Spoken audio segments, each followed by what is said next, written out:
mga gustong magdagat ngayong tag-araw, pero ang hanap beach na kakaunti ang tao. Ang islang ito sa katimugang bahagi ng Mindanao ang para sa'yo.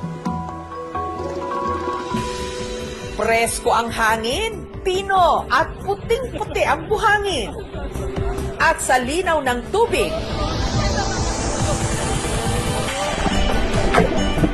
pwede kang manalamid.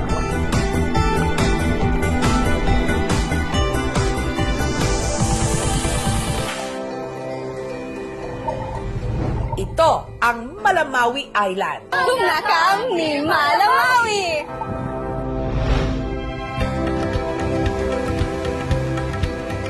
Payapa ang buhay sa isla. Malayong malayo sa nakasanayan na natin na imahe ng probinsya. Ang Malamawi Island kasi nakaharap sa malawak na karagatang daanan ng mga barko mula Sulu at Tawi-Tawi na naging pugad at tawiran din noon ng bandidong Abu Sayyaf at ng mga rebeldeng MNLF. Ang probinsya ng Basilan. Alas 6:30 na ng umaga, talos 2 oras na mahigit na nagbabakbakan ng militar at ang mga miyembro ng MNLF. Pero ngayong payapa na raw ang kanilang isla, nagsisimula na nilang ibida ang kanilang turismo. Mula sa kabisera, ang Isabela City, 15 minuto ang biyahe ng bangka para marating ang Malamawi Island. Merong 60 meters na boardwalk, gaya rin ng sikat na tulay ng Siargao. Ang magkakaibigang Alexandra, Dods at Dayan mula Maynila, dito napiling makipagkita sa kaibigan nilang si Jacques mula Cebu para kulayan na raw ang matagal na nilang plinanong travel goal. Makikita yung ingron mo sa paa. So, sobrang lilaw at ang ganda ng buhangin. Honestly, na-exceed yung expectation. Talaga nagulat ako, sabi ko, grabe, napakaganda pala dito. Meron po kaming Coast Guard na naka-duty po dito. Matapos magtampisaw, 1 to sawa silang nagpakabusog sa malalaking alimango, mga lato o seaweed at pusit. The food, everything, relax.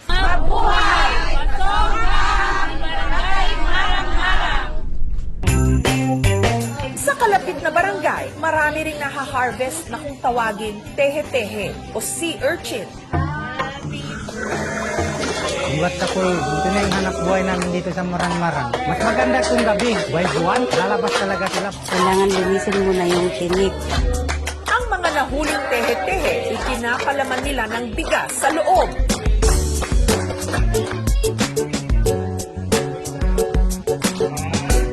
Na kung tawagin, oko-oko. Ang sarap. Sakto ang lasa.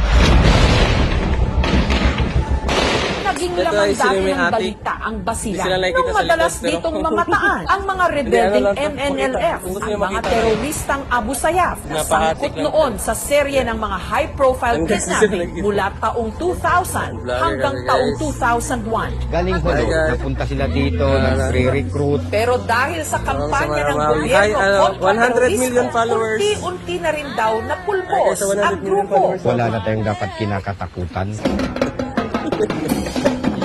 Ngayon, pagmamalaki nila ang Basilan, tourist-friendly na raw. Ang tattoo artist mula Amerika na si Teha, aminadong nung una, nagdadalawang isip ng pumunta rito. It's really nice, very secluded. It's a great view. Now that I've experienced it, I would definitely come back.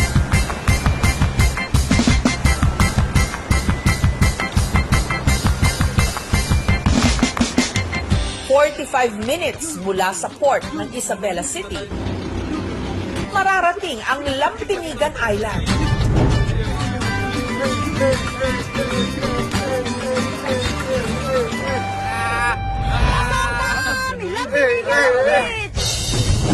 Ang ibig sabihin ng lampinig, bubuyog. Noon daw kasi, maraming bubuyog dito. Nakauna pa, ngayon wala na. Tahanan naman ito ngayon ng mahigit 1,000 mga residente na karamihan, mga bakwit o yung mga lumikas sa gyera. Kami magpipay to, ilang pinigan, tinaw kami. Kanya, mambono, ito kami, kasi ela kung maginang tuwag trabaho to. Sa pag-usbong daw ng turismo sa probinsya, nagkaroon sila ng regular na pagkakakitaan. Si Iray, gumagawa ng tepo o tradisyonal na banig. Si Sara naman, assistant cook sa mga nagluluto ng putahe para sa mga turista. Hindi lang karagatan ng Basilan ang mayaman, pati na sa mga kabundukan ng Basilan. Minahan din ang probinsya ng kung tawagin white gold. Kinukuha hindi sa kuweba o ilalim ng lupa, kundi sa mahigit 50,000 hectares na taniman ng rubber tree. Ang balat ng puno, kinakayod nila. Hanggang lumabas ang puti nitong dagta.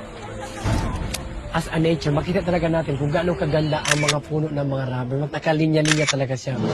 Samantala, kamakailan lang, naglabas ang gobyerno ng Canada ng isang travel advisory, babala sa kanilang mga mamamayan sa pagbiyahe sa ilang probinsya ng Mindanao, kasama na ang Basilan. Canada still discourages travel to the following due to serious threat of terrorism, kidnapping, high levels of crime, and violent clashes between the security forces and rebel groups such as Basilan. We are now gearing towards peace and development. Just to correct the information right now, wala na po tayong experiences on the kidnap for ransom since the start of the pandemic. Mayroon kami pong tourist police na naka-assign sa mga turista. Hinihikayat po natin ang Canadian Embassy to reconsider and reaffirm the different places that they included in that list, and I think it's high time na bigyan ng pagkakataon para maipakilala muli. Actually, last year we were able to record more than 400,000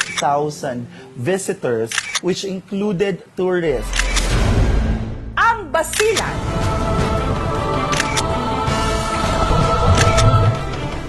Parang pangako na sa pag-usbong ng kapayapaan sa kanilang probinsya, tuluyan na ngang mawawala ang terorismo para lalo pang makilala ang kagandahan nito at potensyal sa turismo.